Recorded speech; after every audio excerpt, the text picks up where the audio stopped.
kagandahan sa dugo nila, maganda yan eh. Maganda, tapos gwapo, ganyan. Pero manghihingi yan ng limos sa amin. Taon-taon.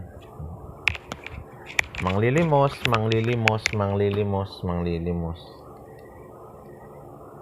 Halos lahat na yata. Oh.